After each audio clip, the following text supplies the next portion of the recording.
old school journalists who don't really want to see you succeed. You ain't never even claimed to be a journalist. That's why people get. I saw somebody. That's fucking. I said the somebody same got thing mad. Shut up. I gave him the exact same advice. This is crazy. Somebody got mad in one of my group chats the other day because the Kai didn't know the name of Jay Z's first album. The name of Jay Z's first album is older than Kai Sanat. Reasonable Doubt is 26. Kai is 22. Like, I don't care that he don't know that. Why does he have to be a hip hop historian? Exactly. Stop it with it. I don't care that he don't know that. Let the youth be young, man. He never claimed to be that person. By the way, but there's things you can ask me as a 45-year-old about the 80s. I don't know. AIDS? Oh my God. No, that's a good one. Charlamagne Tha God is throwing shade at journalists defending Diddy, saying they're not worth listening to. When Cassie, you know the artist Cassie. Oh yeah. It started when she filed a lawsuit against him for past abuse. But weren't they were they married? They've been together for a long time. They were together for a while, yeah. But I guess like when he was with her, I mean the lawsuit details that he used to beat her, that he used to rape her, and that he would also force her to have sex with other guys, and he would film it. That's so weird. And then she claimed that Diddy also blew up Kid Cudi's car because Kid Cudi was like hitting on her. Like a explosion? Like a mafia? Wow. And then also, this is, keep in mind that she was 19 and he was 37 at the time. So it's a pretty big difference. The day that lawsuit went public, the next day, Diddy's legal team settled it. Next day? Holy You got a good legal team. So he was probably like, Cassie, we'll give you 40 mil. Yeah, I mean, they knew about it, but then once the lawsuit actually hit the public eye, then they tried to, But it was one of those settlements where they're like, okay, we're gonna pay her the money. Nobody knows how much it was. There's like estimates that she was possibly demanding 30 million. They don't know. But it's one of those, it's not an admission of guilt thing. So Diddy continued to say none of that stuff is true, but we're gonna give her this money. Which kind of, sort of sucks that like it got settled out of court because now you'll never really know. Mm-hmm. Yeah. So that's the way the legal system is though. So because that lawsuit went through and the settlement happened, a bunch of other people started coming out. A number of women first came out saying that like, oh, he actually like raped me back then during this, and then another woman said that him and like a bunch of his friends like had raped her, they drugged her. A bunch of stuff came out. And then this guy came out and said that he had been assaulted too. Lil Rod? Yeah, your boy. It's my boy Lil Rod, dude. Yeah, he said that like Diddy had made him have sex with like male. Now he's calling out Diddy, claiming that Diddy has a whole hit list, and apparently Kid Cudi, Cassie's ex, is on it. Allegedly, Diddy even blew up his car. I can tell you that she's being hailed by many people for speaking on domestic violence, but also because she really speaks, it seems like, from the heart. When people juxtapose her statement with Diddy's apology from a couple days ago, they're seeing a decided difference. It feels like she really wants to be of service. As Elizabeth mentioned, she reaches out to those who are already, in a similar situation. And I just feel like a lot of people feel for her, but also they are happy that she's speaking up. It should not take having to see a video of someone being abused to believe the abuse. With that video of Diddy messing around with Cassie going viral, it's pretty clear that Diddy has been acting super shady toward her for a while. Yeah, it's clickbait. Diddy brings the engagement, but right now as I'm talking, there's a woman out there getting beat up by a man, right? And she's not gonna get no news coverage. Nobody's gonna talk about her. We should say the name of Cassie, the survivor of the domestic violence. Yes. Let's talk more about her. Absolutely. Let's talk about the issue, Priya. Let's talk about the actual issue and not the individual. When it comes to us, it doesn't seem to be the thing we think, amplified is the right word. Charlamagne, you talk about in the book how you own up to the fact that the beginning of your career was all being a shock jock. Like you were getting kind of into the fame of it all. How did you get to that point and then come all the way to this part? Because your book makes so much sense. A lot of your interviews, it's so powerful, but it's not the same person you were. Well, I shouldn't be. I'm 45 years old. I was born in 1978. I'll be 46 next month. Muhammad Ali said the person who's doing at 50 the same thing they were doing at 20 wasted 30 years of their life. I haven't wasted a moment. If we're not growing and evolving, what are we doing? Well, because you've also been very open about your mental health journey, seeking out therapy, battling daily anxiety, panic attacks. So one thing I also learned is that you're a tree hugger. That is one step I have not taken. A tree hugger. Yeah, I got a chapter in the book called Tree Hug the Block. And you know, I talk about how There's power in it. There's absolutely, analogy. but you don't know that. Like you hear people say that, and you like, that's crazy. Why would I go out there and hug trees? Try it. It's summertime. It's springtime. Take your shoes off. Take your socks off. Go do some grounding. Walk around in the grass. Yeah, go hug a tree. Lean up against a tree. Breathe some fresh air. See what happens. But we also have to let you know there are things that live in these trees that we're hugging. Check for bears. Especially in New York. And no, even New Jersey too. Yeah. You go out there and hug a tree and Don't settle for just any tree. that's right. Okay. Be discerning about the tree that you're hugging. People don't really be caring about the issues like they care. They care about the individual. Yeah. Like people got mad at me last week. Well, I didn't realize they got mad at me for some brilliant idiot shit I said months ago when we were talking about Diddy. Wow. And I was just saying how, like, when I see situations like this, it's sad, right? Like I did Dan Abrams' show, and he played the clip from Idiots, right? But he played it without the context.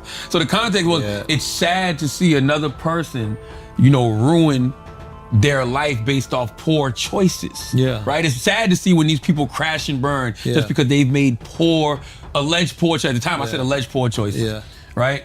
So when somebody asked me about Diddy, it was on The View. They asked me about Diddy, and I go, I think we need to focus on the issue, not the individual. Because what happens a lot of times in these situations, we get so caught up in the celebrity of it all that we don't ever take the time to talk about what's the real core issue here. To me, it's domestic violence. It's these men that need to go do the work on themselves because they're dealing with all this hurt and this pain and this unhealed trauma, and they're projecting that on the other women. And it's the patriarchy. Because you got a guy like a Diddy who's in a position of power who probably don't look at any woman as an equal or it's a sociopathic, power-hungry narcissist. But that's still all mental health related. That's still all something that you need to go be get crazy checked. people out there. Yes. So my point is, we don't ever talk about the issue. Now it's Diddy's music is banned from Peloton, and Diddy's eyeglasses are taken out. Who gives a fuck? Whatever happens to him as an individual, he's got to deal with the consequences of his actions. But the issue is still going to be going on. That's interesting. As I'm talking right now, somebody's getting their ass kicked. Some woman's getting their ass kicked right now. Nobody's even paying her no attention. And then we move on once we see justice is served for the individual. That's right. We act as if the issue is taken care of. That's when right. in reality, it's not taken care of at all. At all. But our passivity comes in because we feel satisfied because we never cared about the issue. I've never cared as strong, but like we cared more about the fact that this famous person we saw our whole lives is involved in this fucking thing. Pound of flesh. Now, I largely agree with you. Could you make the argument that there is still some benefit in seeing, we're going to make an example out of this guy. You're going to take this guy who was a demigod of sorts, like so powerful, and he's going to be stripped to nothing, and these are the consequences of those actions. Yes, but you have to put the lesson in it, right? Like, we can't have these small conversations about Diddy and what it means to his legacy, whatever. We have to say, this is what happens to your legacy when you do bullshit behavior like this. Yeah. Like, I don't think we ever have those discussions when it comes to celebrity. Yeah. Like, all we see is all of these guys get canceled, all of these guys 100% go to prison, as they should, but then what? R. Kelly, same exact thing. The Nobody's talking about going. human trafficking. Nobody's talking about what's happening to these. Nothing. He pees on people. That's it. Yeah. Which is hilarious. Yeah. What's the lesson with Diddy? It's like, oh, he's gay. He's gay, but it's not. We don't know that yet. Fair. That is the other. What we know about Diddy is he absolutely puts his hands on women. We've seen that. I think that part. Drugs like a motherfucker. Yes. Gotta be. That's clear. And she said he was intoxicated and shit, but you are Sean P. Diddy Combs. Yeah. And you're in the Intercontinental Hotel and you run out in a towel. This was 2016, they said, or 18? Yeah. This guy was 46 years old. Yeah. You're a multi, you might have been a billionaire by I now. don't chalk it up to, like, no drug makes you beat a woman. No. You beat women and then you're on drugs. I agree with that. And then you do it. Like, it's not only drugs. Yeah, it's not only, I'm not saying it's not only drugs, but this isn't regular behavior, bro. Like I think it's regular. You're running in a hotel with a towel on. I agree with him. I think it's regular for him. I think he's such a fucking monster. The amount of times you got to hit your girl to not give a fuck that you're in public. Yes, that's what I'm saying. But I think that he's just such a power-hungry person that when I think he feels invincible when he has the power, and these types of things unfortunately make him feel invincible. Yeah. Top or bottom? What? Top or bottom? Oh, did he? Yeah. Power bottom. I think honestly, I think it's top, and I don't even think it's a gay thing. I think everything about his life is power and how he can exert power on people. I think that's why watching people fuck someone is power. It's like, I'm gonna make you do this thing you don't even want to do, and I'm gonna watch and enjoy it. That's why he loves the Joker. He wants to be the fucking Joker, this agent of chaos. I think it's both, bro. You think he's a power bottom? Centipede. So it's like Dick, then He's Dick, in somebody in him. It's fucking Sam. Eiffel Tower. We still don't know what Diddy is. I mean, we know a little. We know little. We know bits and pieces. Yeah. This shit might be deeper than rap. We don't know. Like this might be a whole rabbit hole. You might be like, oh shit. But seeing this video. That's what I was trying to get at this whole time. Okay, that is the wildest story that came out of a lot of this shit, and nobody gives a fuck. Let's talk about it. What story? Pull it up, Mark. I don't even want to repeat it. Oh. Pull it up. This shit sounds so crazy. Nah, this shit's wild. Type in his name and Diddy. But this is why I believe all the Cassie allegations because of this video. Because she describes this, what happened word to the word. T. Oh, so yeah, now it's like, I believe everything she said. Yeah, 1000%. I'm not. This is horrifying. Also, Diddy's bullshit. While you're getting that, Diddy's bullshit ass excuse, like how he couldn't mention Cassie's name in the apology. There's no rule you can't apologize. What happened? Oh, I'm not laughing at that. No, I'm I know laughing you're at this not. shit here. I'm laughing at this shit that Marcus. Yeah. Also, you called her a liar like 3 days ago. Yeah, Like, get the fuck out. Said she was looking after for a quick buck. You're a fucking scumbag. And maybe it's more triggering for me because whatever. But like that shit, I was Why like, is it kill more this triggering guy. for you? I grew up in a house. And I didn't see that ever, but I grew up in a house where there was abuse. So it was like you watch that, and this is way more extreme than anything I saw. Like she's trying to sneak out of the fucking room. He's dragging her by the hair. Not gonna pimp my struggle. I didn't see anything like that. But watching that is like, yo, fuck this guy forever. Did you ever try to intervene? Yeah, I did one time. You got your ass kicked? No, we didn't do anything. I just stood in his way, and I didn't say a word. I didn't even look at him, which I'm kind of like, I just got in his way, and I remember thinking, if this goes down, this goes down. Yeah. That's all I remember. I remember I was reading Will Smith's book, and he always said he felt bad because he never intervened. So that was like he said he felt like a coward. Yeah. You know, he never intervened. Watching his mother go through the abuse from his father. But Now, Charlamagne thinks that Diddy feels like he can get away with anything, even assaulting his girlfriend in public. Purely on talent, where does he rank? Purely on talent, I think he comes in probably around a 6 on a scale from 1 to 10. He's not talented because he's not much of a great creator. You know, he's a great spokesperson or a person to just be in the place of a thing, but not great as far as talent is concerned. And you know, I wanted to reiterate one thing that you just was talking about, and we're talking about this system that's called the blackball system, where what happens is if you don't agree with someone like Puff, then you're up against a big system that won't, like for an example, when I first released the book in 2009, it was very difficult for me to get an interview on my own radio stations here in Atlanta because they said that he was spending so much money on marketing, promoting Ciroc and his liquors and his brands. So they was like, it would be it would be a conflict of interest. So it's a lot of people who are in positions, such as Vlad. Vlad, I'm glad to be on this platform with you today, but I've always been waiting for you to reach out to me to say, Mark, let's do an interview. I've done one with Sean Prez, but I was waiting on you. And it's those kind of things that we put in place that prevent from us spreading this information. Charlamagne says it's not just talent Diddy's got connections. According to him, all these mysterious celebrity deaths around Diddy just make things even more suspicious. Puff, the magic assaulter, is so powerful and rich, and he is so hooked up, connected, and linked in, first of all, that he's not on LinkedIn, but he's also so omnipotent, so vicious, that people that cross him get hurt or disappear. So, maybe this is my last Armageddon update. I'm just kidding, Sean. You know I love you. I'm Christopher Titus, and this is the Armageddon update.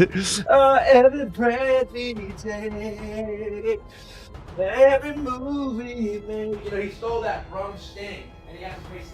of his apartment with a firearm in pursuit of a rival industry executive whom he learned was nearby. All right, never mind. He could have absolutely killed Tupac if he's doing shit like that. He's assassinating rival industry executives. Yeah. Yep. So for what it's worth, I don't know if you clarified, but the car explosion was actually Kid Cudi being the victim. So. Yep. Kid Cudi's car exploded in his driveway, and P. Diddy is the one that's blamed. Basically, Charlamagne is saying that anyone who messes with Diddy ends up dead. Now, he's hinting that Diddy might somehow be connected to Tupac and Biggie's murders, which is crazy. The book is great, by the way. Thank you very much. In the book, you also say this. You say we need to have some difficult conversations about hip-hop and how it can be both a positive cultural force and self-destructive. Now, can you explain what you mean by that, and what do you well, let's start there. Well, I just think about the influence of hip hop and, the influence that hip hop has on culture, the way that we, talk, the way that we walk, the way that we dress, and, just growing up, all the influence that hip hop had on me. And, I just think that, you have to use that tool of hip hop, that resource of hip hop to really, empower people. Like when I look at guys like, Kendrick Lamar with his last album, Mr. Morale and the Big Steppers, Jay Z, the 444 album. I think in the future we're gonna look at those albums and say those are two of the most important hip hop albums of all time because of the topics that they're discussing on there. Like they're talking about, going to therapy. They're talking about, the infidelity that they did and how they're trying to be better men towards their women, and just, the whole journey of healing. Like that's what we should be talking about. Like if you look at the last 50 years of hip hop, it was almost like we were little boys, and now we're growing into manhood. And in order to continue to have a career, like you do have to grow up. Yeah. You do. Absolutely.